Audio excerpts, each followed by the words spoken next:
Hola, bueno, buenas tardes a todos. Muchísimas gracias, Amar, por la excelente presentación. Es un orgullo para mí estar aquí y realmente haber contribuido a que tengáis un grupo cooperativo. O sea que por esto, estupendo. Yo me puedo mover allí porque no veo desde aquí bien las slides. Entonces, ¿me das esto mejor? Perfecto.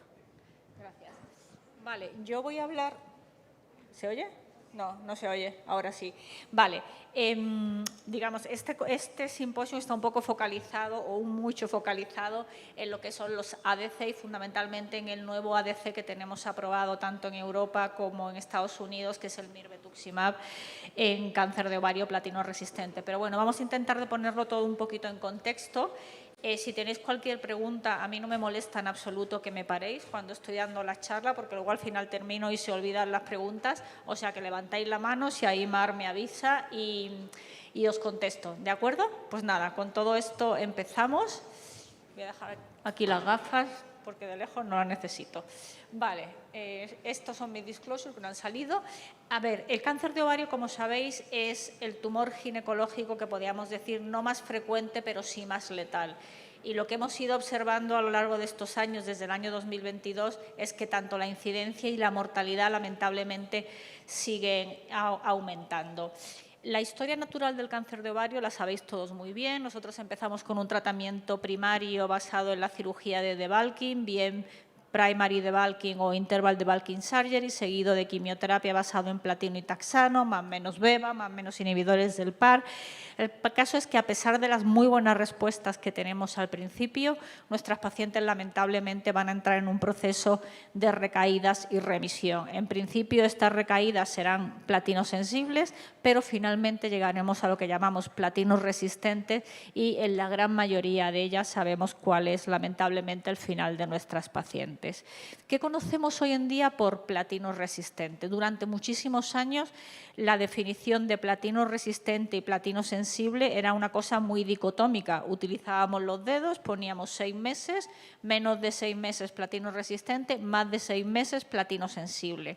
Lo que pasa es que a lo largo del tiempo esto ha ido evolucionando y la definición la hemos ido modificando un poco porque aparte del intervalo libre de platino hemos ido considerando otros parámetros que nos podían ayudar a determinar si la paciente era candidata o no a platino. De hecho, ahora se intenta no decir platino resistente, sino hablar que nuestra paciente es no candidata para un tratamiento basado en platino. Y para determinar esto no solo utilizamos el intervalo libre de platino, sino también otra serie de características como es la clasificación molecular, como es el número de líneas previas que ha tenido la paciente. El intervalo libre sigue siendo un punto clave y también las preferencias del paciente. Pero hay algo que os quiero decir, realmente no hay ningún biomarcador hoy en día que nos diga qué paciente va a ser sensible o resistente al platino.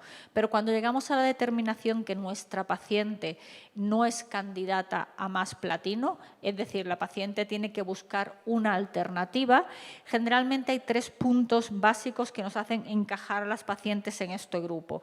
Uno es que la paciente haya progresado durante el tratamiento de platino previo. Otro es que la paciente haya tenido una progresión muy temprana, que generalmente es en los primeros 3 meses después de haber acabado el platino, o que por alguna razón la paciente no pueda recibir más tratamiento con platino porque es intolerante.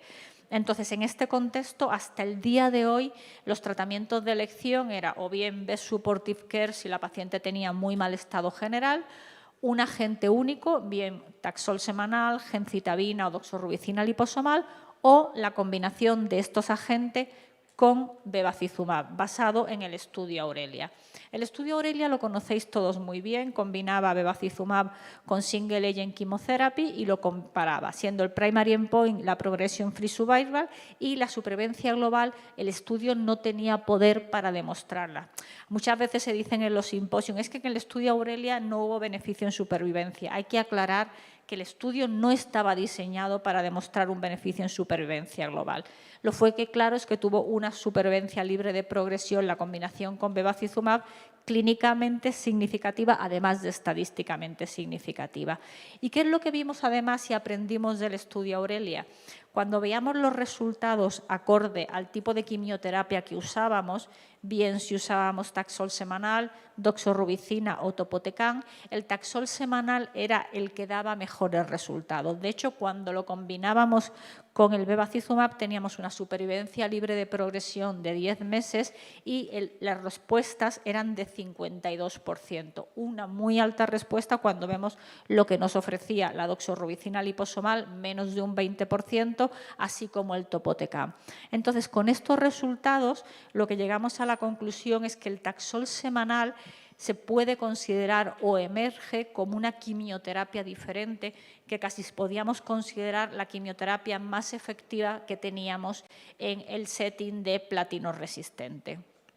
Entonces, ¿qué pasa? Que todos los pasos siguientes en ensayos clínicos han intentado demostrar si pueden ser los nuevos regímenes superiores al Taxol semanal. Y como veis, hicimos 3 grandes estudios. Uno de ellos es el OVAL, donde utilizábamos una vacuna que lo que intentaba era estimular el sistema inmune junto con el Taxol semanal, comparado con el Taxol semanal. Estudio negativo, no fue capaz de superar los resultados del Taxol semanal. Luego hicimos otro estudio que fue el Accelerate, inhibiendo el ejes de AXL. Igualmente, el estudio fue negativo. Esta combinación con Taxol semanal no era superior a Taxol semanal. Y, por último, los TT-Fields, que sabéis que eran estos chalecos electromagnéticos que se ponían a las pobrecitas de mis pacientes, y el estudio también fue negativo. La supervivencia global no fue superior en combinación con el Taxol y el tratamiento electromagnético. Entonces, estábamos en una situación comprometida. No había nada que superara los datos que teníamos de Taxol semanal. Entonces, en todo este contexto, ¿qué podíamos hacer? Pues buscar alternativas nuevas. Y las alternativas nuevas pasaban por los anticuerpos conjugados. Los anticuerpos conjugados lo voy a explicar de una manera muy breve, porque yo creo que ya todos estáis muy familiarizados, y más si hacéis cáncer de mama, pero hay que entender un poco cuál es la estructura de los anticuerpos conjugados para poder luego ver su desarrollo. El anticuerpo conjugado tiene un anticuerpo, que generalmente es una IgG1, que es lo que se va a unir al tumor asociado a antígeno, es decir, al target que tenemos en la célula. Tenemos lo que se dicen, digamos, los anglosajones, que es el payload. El payload al final del día es la quimioterapia, el agente citotóxico, y luego tenemos un componente fundamental que es el linker. El linker es como un puente entre el anticuerpo y el payload. Y el linker también es fundamental porque puede ser cleavable o no cleavable, y eso determina la estabilidad que tiene el anticuerpo en la sangre. Y una cosa que no podemos olvidar, el antígeno, es decir, la proteína que expresa la célula tumoral y que va a facilitar que ese anticuerpo se una a la célula tumoral. Perdón por la redundancia. Entonces, ¿cuál es uno de los targets ideales para desarrollar anticuerpos conjugados? Ha sido el folato receptor. ¿Por qué el folato receptor? Por varias razones. Una de ellas porque no se expresa apenas en las células normales y está overexpress en el 85% de las pacientes con cáncer seroso de ovario. Entonces, esto nos hace muy fácil poder de alguna forma targetearlo, y eso es lo que ha hecho que haya varios, por no decir muchos, anticuerpos conjugados que están atacando este receptor de folato. Y otra cosa muy importante, el receptor de folato, con el conocimiento que tenemos ahora, no cambia a lo largo de la vida del paciente, con lo cual no es necesario tener que biopsiar a la paciente en el momento de la recaída para hacer la determinación del receptor de folato. Con la muestra que tuviéramos de la cirugía nos sirve para hacer esta recepción de folato. Y otro punto que es clave es cómo determinamos que el tumor de la paciente sobreexpresa receptor de folato. Hay 2 grandes formas de determinarlo. Uno se conoce el PS2, que ahora explicaré lo que es, y otro es el TPS, el Tumor Proportion Score. Lo importante es, primero, el receptor de folato se determina por una técnica de inmunistoquímica, o sea que para los patólogos es muy fácil, simplemente es un entrenamiento para determinar cuánta expresión hay. Entonces, el PS2, ¿qué es lo que hace? No solo determina si las células son positivas o negativas, sino que determina con qué intensidad de positividad es. Entonces, nosotros decimos que una célula es positiva, ¿vale? Ahora lo veremos con el estudio y con los estudios de mirvetuximab, cuando más del 75% de ese tumor es positivo para folato receptor y además en una intensidad de 2 o más. Eso es lo que se considera alta expresión de receptor de folato y es uno de los criterios de inclusión claves para todos los estudios de mirvetuximab. O sea, más del 75% de las células con una intensidad de 2 o más. Entonces, con todo ello, se empezó con el desarrollo de los receptores de folato. Yo os he puesto solamente 2 porque creo que son los que de momento tienen más desarrollo y más actividad. Sin lugar a duda, mirvetuximab es lo que conocemos como el first in class, es el que se ha desarrollado en primer lugar y hoy en día tiene la aprobación tanto por la FDA como por la EMA para pacientes platino resistentes cuyos tumores tienen una alta expresión de folato receptor acorde a lo que os he comentado del PS2 y que han recibido hasta 3 líneas previas de platino. ¿Y por qué empezamos con mirvetuximab? Lo primero que vimos, tuvimos un estudio negativo, que no sé si estáis familiarizados, que fue el FORWARD-1. ¿Y por qué ese estudio negativo? Porque utilizamos una técnica diferente de inmunistoquímica para determinar la expresión de folato receptor. Entonces, no seleccionamos bien las pacientes acordes sobre esta expresión. Entonces, cuando nos dimos cuenta de por qué el estudio había sido negativo, hicimos el estudio Soraya. El estudio Soraya, era un single arms, que se puede considerar como un fase 2, pero en realidad era un fase 4, donde incluimos pacientes que todo el tumor era alto para receptor folato. Siempre cuando digo alto, acordaros de PS2+. Las pacientes habían recibido hasta 3 líneas previas y todas las pacientes habían recibido bevacizumab. Esto era un criterio de inclusión requerido por la FDA. ¿Por qué?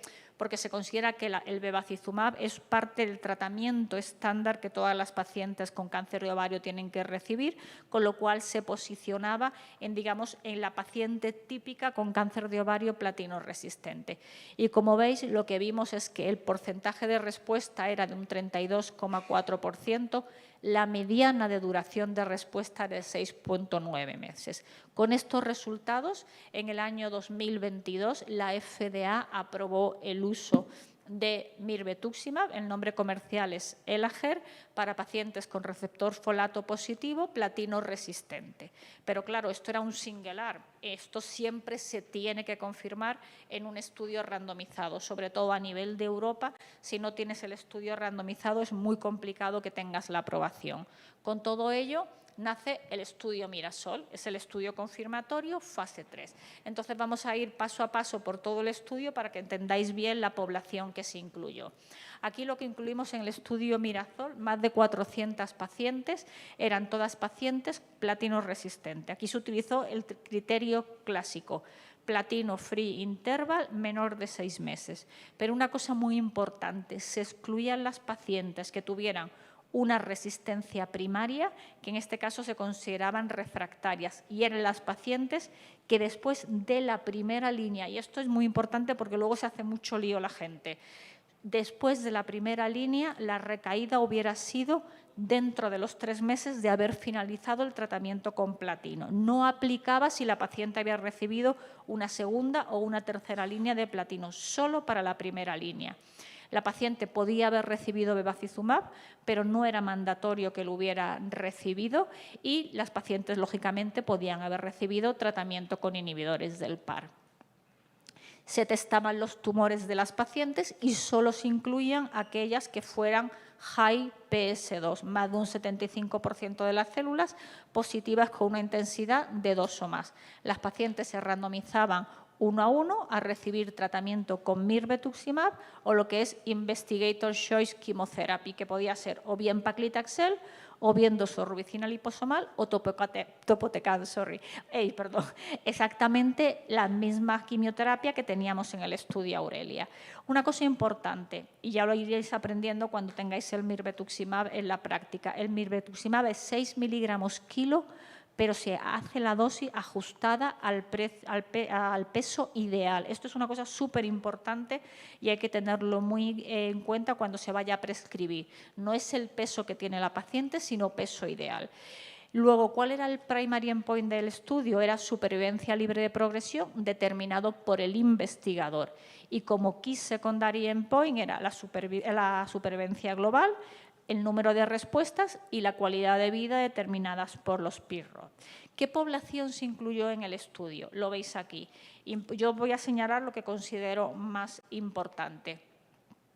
Primero de todo, ¿qué tratamiento habían recibido las pacientes? Yo creo que refleja mucho la población que tenemos en el día a día.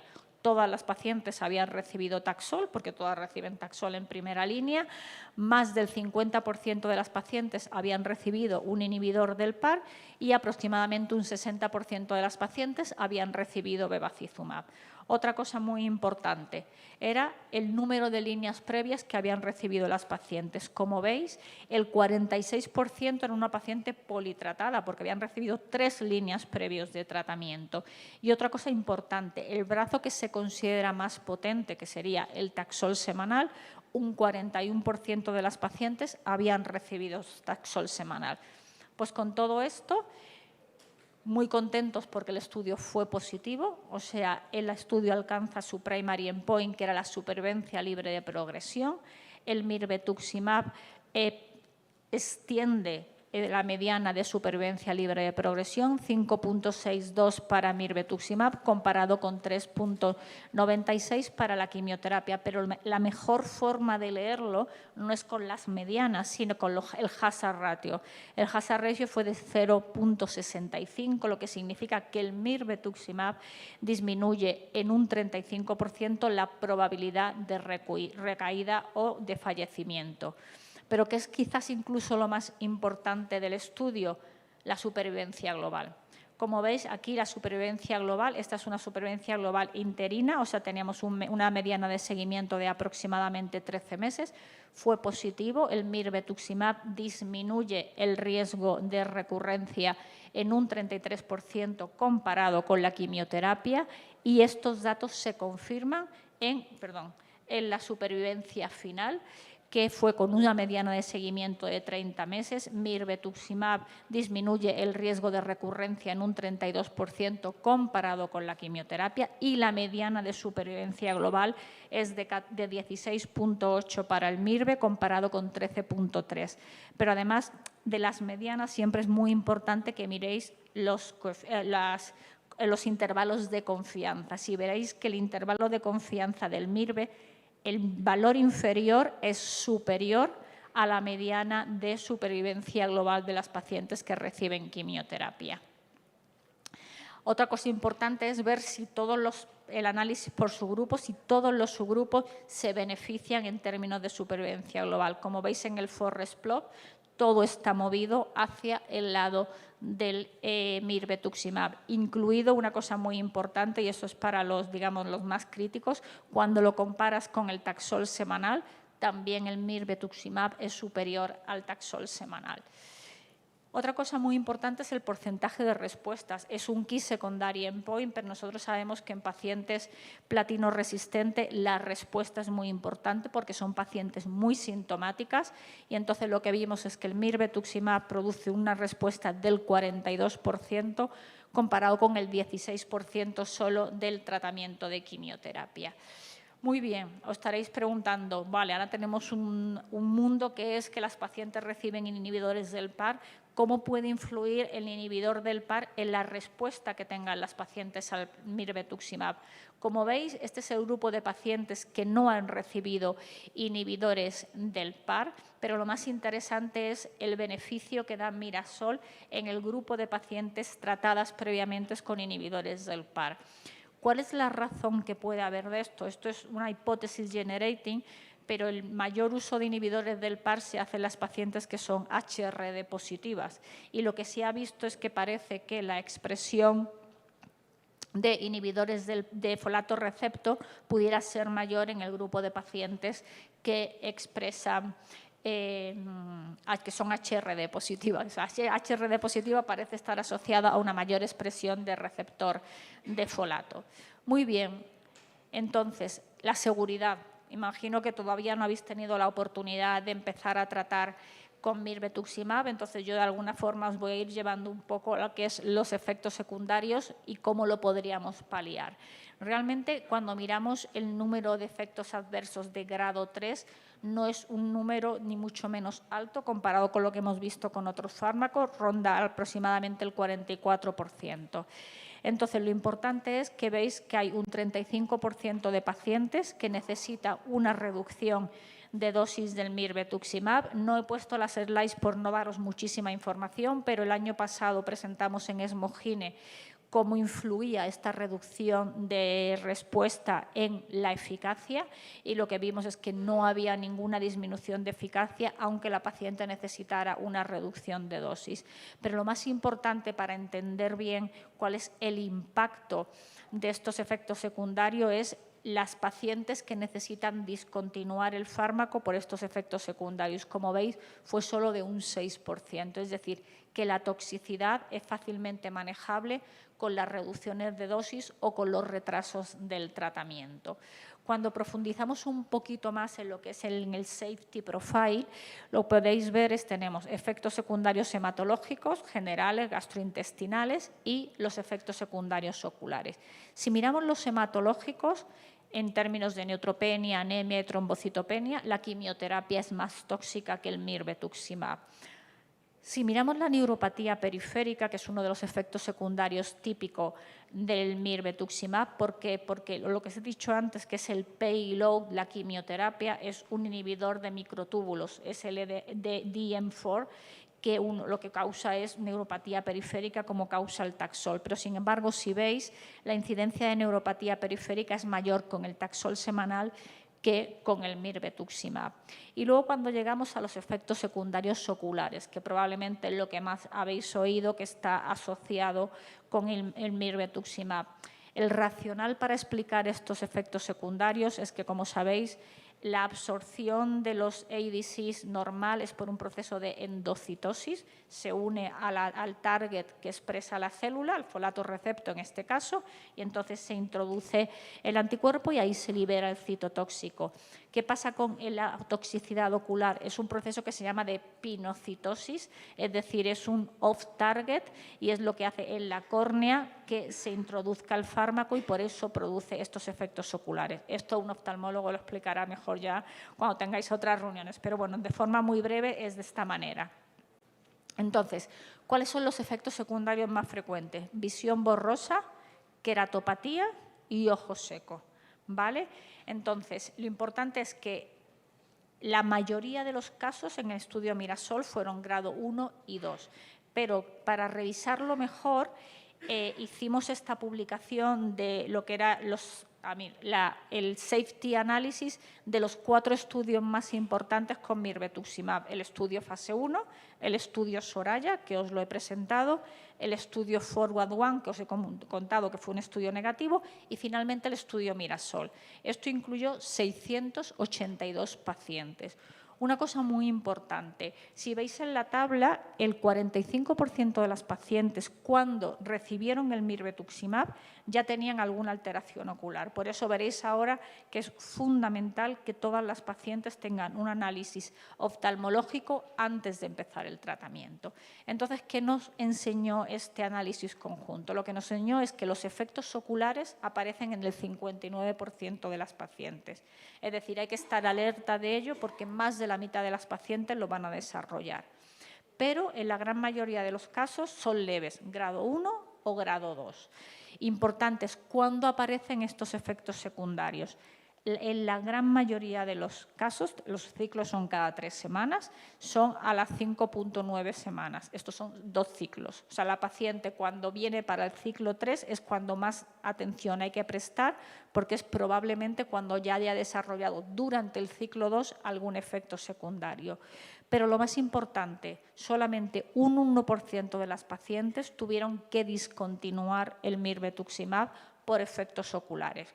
En el lado derecho veis lo que son los efectos más frecuentes. visión borrosa, queratopatía, ojo seco o cataratas. Vale, y vosotros diréis, ¿yo cómo voy a ver la queratopatía de una paciente? Exactamente, no se puede ver. Pero si la paciente tiene visión borrosa o ojo seco, hay que mandarla siempre al oftalmólogo para excluir que la paciente no tenga una queratopatía.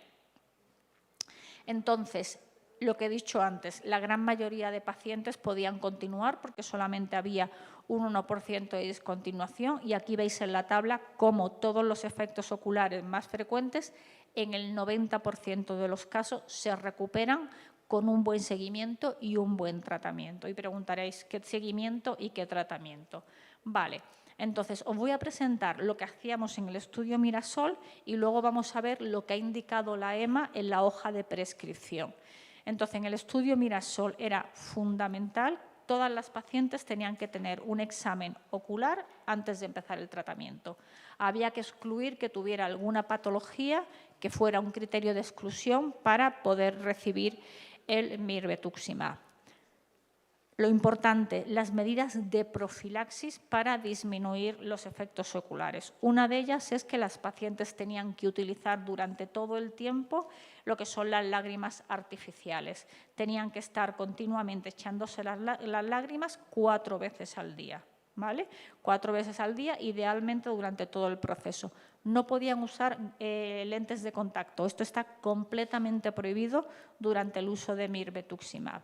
Y lo que tenía el Mirasol era una profilaxis con esteroides oculares, que esto veréis ahora cómo ha cambiado. ¿Vale? Entonces, la paciente tenía que empezar con las gotas oculares el día anterior y luego continuar por 3 días adicionales hasta el día 4 y se la echaba 6 veces al día.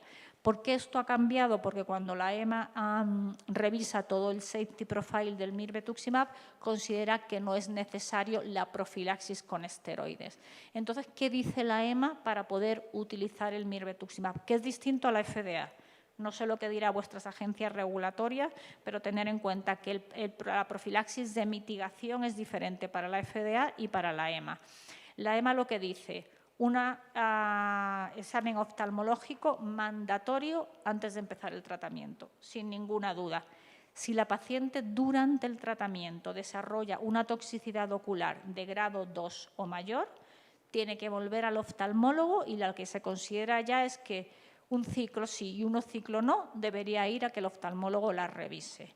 Y aquí viene lo importante. Aparte de las lágrimas artificiales durante todo el proceso, si la paciente desarrolla un grado 2 de toxicidad, tiene que empezar con las lágrimas de esteroides. Aquí es mandatorio.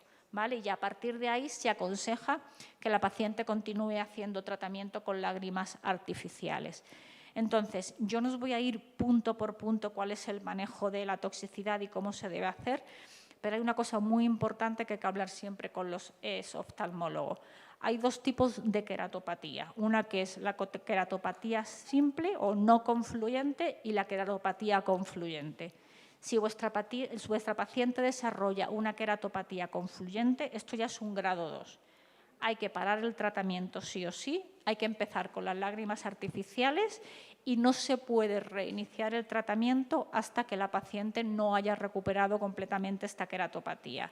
Creo que es clave la colaboración con los oftalmólogos, tenéis que hablar con ellos, se tienen que formar en la toxicidad, porque si hay un buen oftalmólogo que esté viendo a las pacientes, la toxicidad ocular se minimiza muchísimo y la paciente puede continuar recibiendo el tratamiento sin problema.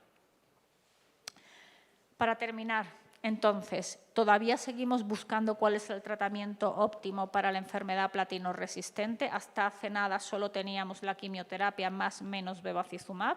Hay que decir, y lo he dicho al principio, que mirvetuximab es lo que se conoce first in class, el primer anticuerpo conjugado aprobado por la EMA y por la FDA. Es el primer fármaco que demuestra una mejora en la supervivencia global en pacientes platino resistentes y realmente los resultados del mirvetuximab hacen que se pueda considerar un cambio en la práctica clínica y que se considere un nuevo tratamiento estándar para las pacientes folato receptor positivo y platino resistente. Muchas gracias.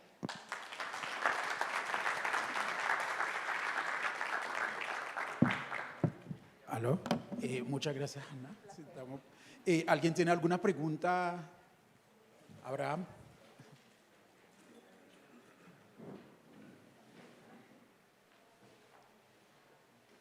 Aprovechamos que todavía tenemos como unos 20 minutos, 20, 25 minutos antes de la próxima sesión. Hola.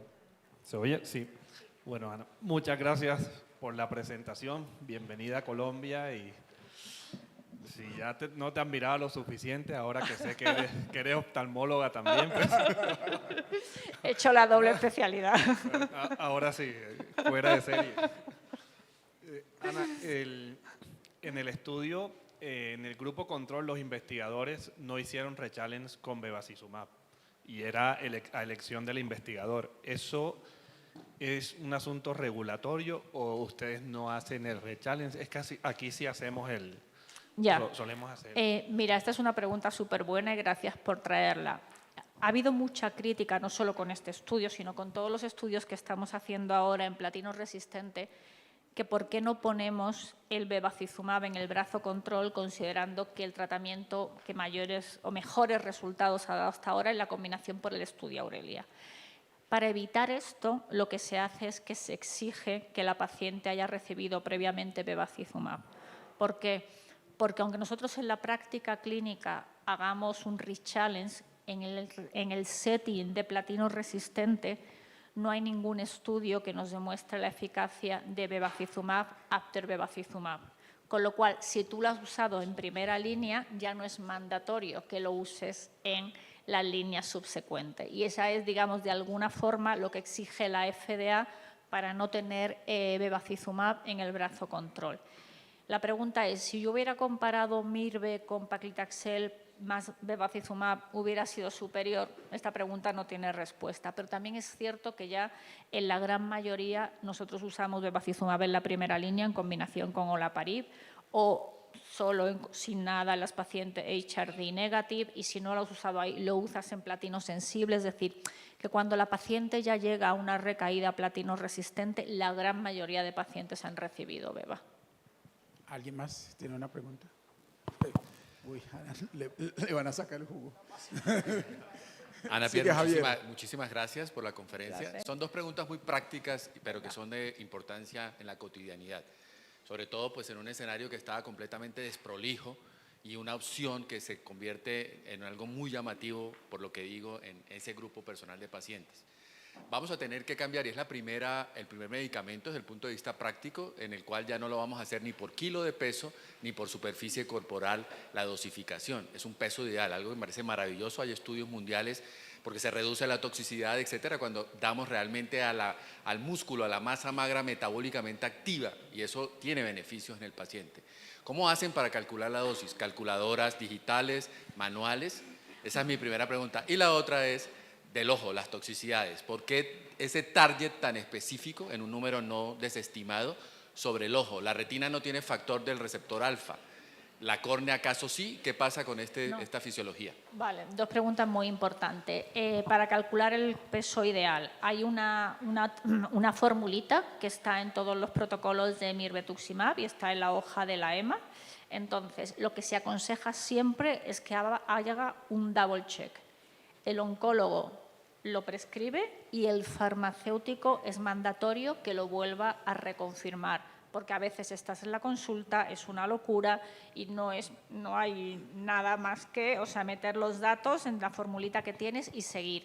Entonces, generalmente nosotros no hemos tenido ningún problema con eso, los farmacéuticos están enterados, el oncólogo también, y se hace bastante fácil. En términos de la toxicidad ocular, es lo que decía, la hipótesis mayor es que sea un proceso de pinocitosis, es decir, no hay receptores folato en la córnea, pero se absorbe de forma anómala. Esto se ha llegado a esta conclusión después de muchísimos estudios para intentar ver la fisiología, porque cuando ves otros ADCs parece que la toxicidad ocular está muy linkada al mirvetuximab más que a otros ADCs, pero la hipótesis es que es por pinocitosis, es decir, es un off-target lesion, es decir, la córnea no tiene folato receptor, pero la célula es capaz de meter el anticuerpo dentro de la célula. Para hacer una acotación del peso, no solamente peso ideal, es el peso ideal ajustado. Así se formula. Y yo hice el ejercicio. Una vez intenté calcular el peso ajustado para formar el mirvetuximab, que no tenemos todavía. Me demoré 8 minutos. Son 8 minutos de la consulta. Lleva tiempo. Son 8 minutos Pero de la aparte por eso siempre es importante que los farmacéuticos vuelvan a hacer la comprobación, porque tú te puedes equivocar. Sí, son 8 minutos. Listo, Sí. sigue. Gracias por la conferencia, muy clara. Pregunta, ahora que hay estudios, o evidencia más bien, de que la combinación paclitaxel-pembrolizumab también tiene impacto, ¿cómo va a ser la alocación de los pacientes a un régimen o al otro? ¿Va a haber una secuenciación de pacientes allí, primero uno o al otro? Esta es muy buena pregunta. Esto lo he puesto para la sesión que tengo a las 5 de la tarde, pero te contesto, no pasa nada, perfectamente. A ver, ahora tenemos, digamos, 3 regímenes con Taxol semanal. Taxol semanal Beva, esquema Aurelia, Taxol semanal Pembro más menos Beva, B96, y ha salido el press release, que lo pondré hoy en la conferencia, del estudio Rosella, positivo para supervivencia global. Nab-paclitaxel más relacorilam, ¿vale? ¿Cómo vamos a hacer todo esto? Lo que podemos decir es que para estos 3 regímenes, o sea, no tenemos claro ningún biomarker, ¿vale? Y el estudio de Pembro con Taxol semanal levanta mucha curiosidad y lo veremos con el shape de las curvas realmente, porque este estudio con inmunoterapia es el primero positivo después de tantos otros, ¿no? Esto es mi opinión personal. Si la paciente es positiva para receptor de folato, yo empezaría con el receptor, con el mirvetuximab. ¿Por qué? Porque es un target therapy, está dirigido, tiene impacto en la supervivencia global y siempre luego puedo ir a tratamiento con taxanos.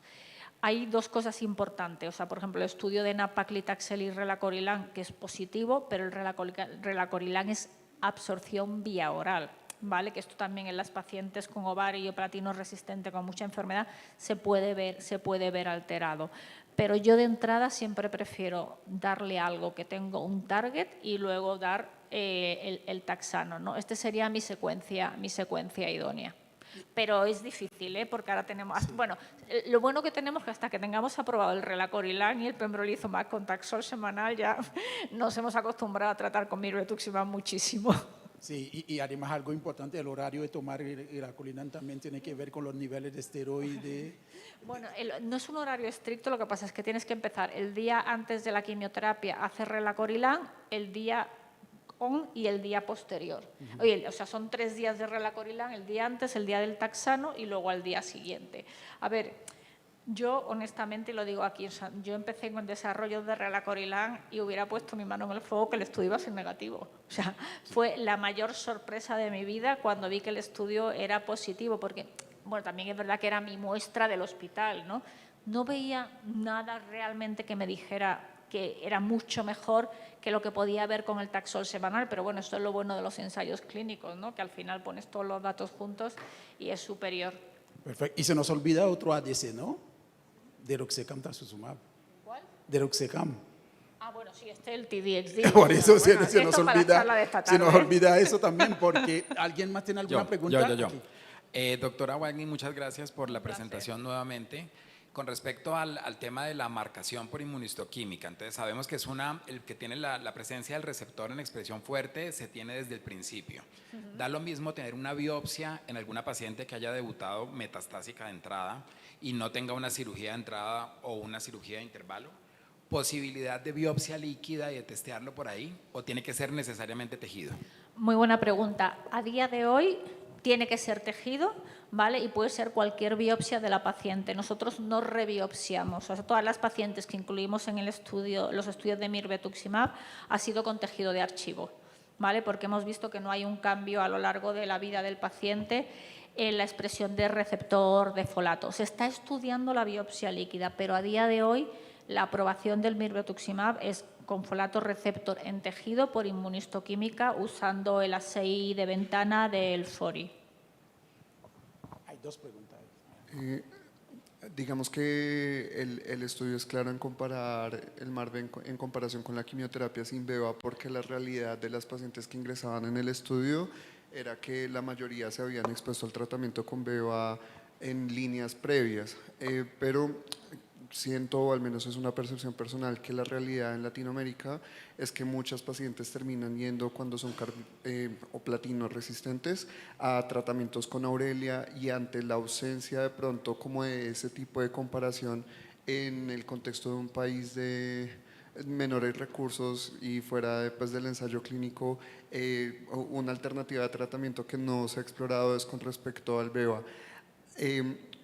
Sería el BEVA más la quimioterapia en comparación con el MARVE. ¿Hay algún perfil de paciente en el que se pensaría mejor utilicemos el MARVE en segunda línea o el Aurelia en segunda línea ante la ausencia de la comparación en el ensayo clínico y pues lo que ya venimos discutiendo?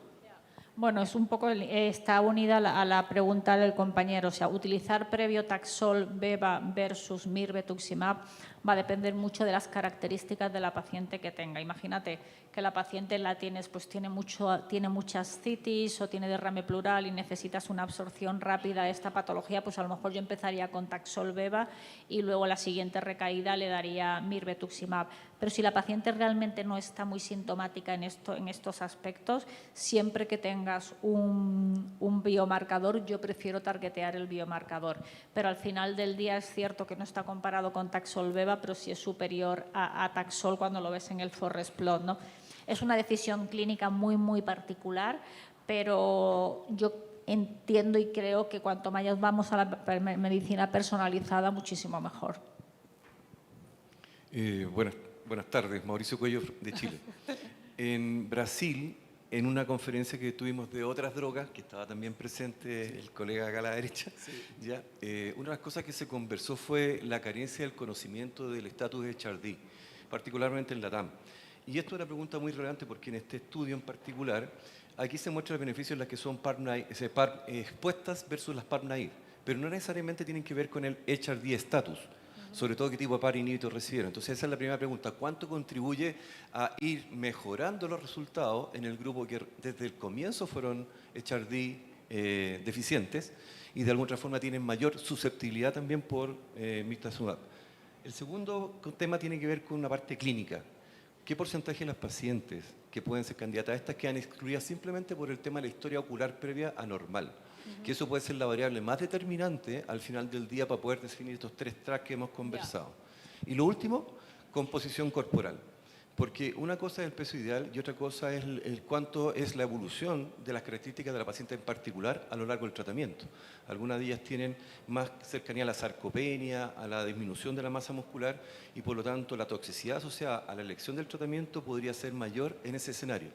Y eso hace sentido un poco con el MIRVA. Entonces quería preguntar esos 3 conceptos. Vale, creo que me ocurre la primera. Del HRD. Al HRD, vale, perdona. Mira, esa es una pregunta muy interesante y luego si quieres te paso a la presentación. Este año en ESMO Gine, no basado en el estudio Mirasol, pero sí basado en el estudio Piccolo, que el estudio Piccolo era Mirvetuximab en pacientes platinosensibles que habían recibido más de 2, determinamos cuál era la expresión del receptor de folato en HRD positive y en HRD negative. Y lo que vimos es que prácticamente era lo mismo, ¿no? O sea que realmente no parecía que hubiera una diferencia en la expresión en estos dos grupos. Es verdad que eran pacientes que eran todas platinosensibles y a lo mejor había ahí una especial selección en términos de HRD. En el estudio Mirasol no lo tenemos hecho, ¿no? Pero yo no descarto, porque lo hemos visto muchas veces, y este hecho de que respondan mejor en las inhibidores del PAR, las que han recibido PAR, va un poquito apuntando a ese lado. La segunda, ¿cuál era? Ya me se me olvida. Fórmula del ojo. Enfermedad oftálmica. La enfermedad ocular. Mira, en mi experiencia de todos los estudios con Mirvetuximab que hemos incluido, te diría que menos de un 2% de las pacientes han sido no elegibles para el estudio por patología ocular, ¿vale?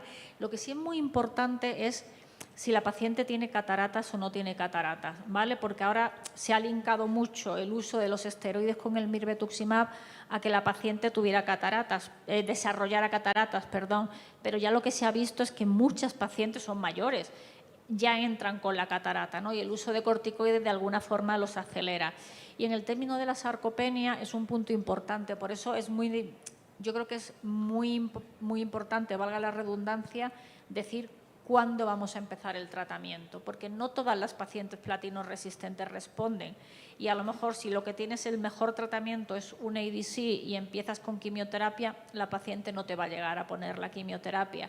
Y a lo mejor es mejor empezar con el ADC, que necesita de alguna forma a la paciente en mejor estado, y luego hacer una quimioterapia paliativa. Yo por esto, si tengo la opción de empezar con el ADC, empezaría con el ADC.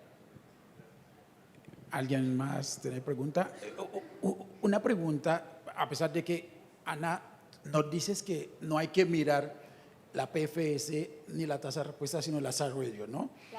Si miramos, no, la mediana no, la hazard Si ratio. miramos, por ejemplo, la tasa de respuesta del B96, 54. Este estudio 42, 43. 42%. ¿Será que si miramos los estudios previos de bevacizumab en cuanto a tasa de respuesta, siempre parece que el beva agrega algo a la tasa de Pero respuesta? no te olvides, ¿Será que el beva... hay una cosa muy importante, porque por eso el cross-trial comparison es muy peligroso. O sea, aquí el 46% de las pacientes habían recibido 3 líneas de tratamiento, se estaban tratando en 4ª línea. Y el BVA No es lo es mismo 2 el líneas. porcentaje de respuestas en 2ª, en 3ª que en 4ª línea. O sea, para un 46% de pacientes tratadas en 4ª línea, tener un 42% de respuesta es muchísimo. Esta es un poco la trampa del B96. El B96 son pacientes que han recibido 2 líneas de tratamiento y muchas han recibido solo una, se tratan en 2ª línea. Y realmente cuando ves el porcentaje de respuestas no varía mucho, porque los criterios de inclusión son los mismos que la Aurelia.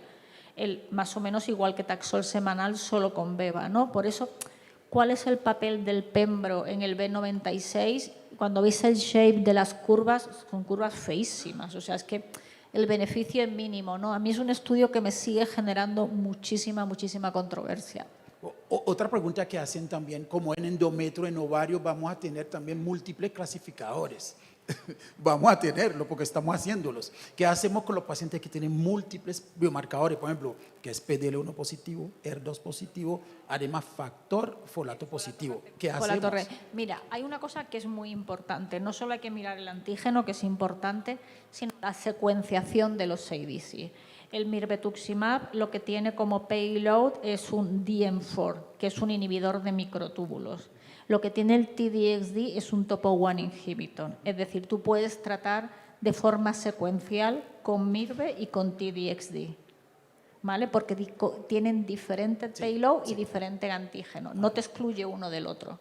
Lo puedes alternar. ¿Y el PDL1 positivo? El PDL1, si crees que el pembrolizumab te juega un papel en el tratamiento del platino resistente. Para mí, de momento, el PDL1 no lo tengo integrado en mi práctica. Me va a costar mucho meterlo como un tratamiento, el pembro con Taxol semanal y con beva, ¿no?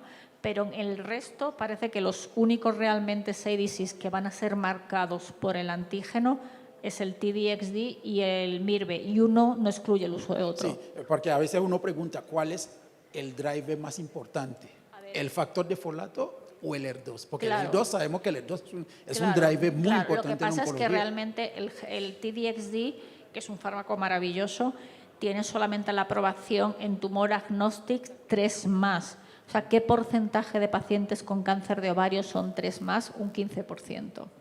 No te cubre toda la población, ¿no? O sea, que quiero decir que hay opción para todo. Bueno, otra cosa que a veces preguntaron en Brasil, me acuerdo en Brasil, como decía el compañero chileno, es igual, o sea, un paciente, por ejemplo, que tiene 74% del marcador, 73%, no es igual que un paciente que tiene 75%, ese paciente no se beneficia a pesar de tener 73 o 74%. A ver, el estudio Forward One, el problema es que se determinó mal la expresión de folato, entonces el estudio fue negativo. 73-75 para un patólogo no va a hacer diferencia, te va a decir que es un 75%. O sea, cuando hablas con los patólogos, ellos lo hacen, son muy graciosos porque lo clasifican acorde como si fuera el color de los chocolates. Y dice que un paciente que es positivo para MIRVE, la tinción es como chocolate negro belga. Cuando ves una tinción de chocolate negro belga, es positivo para mirvetuximab.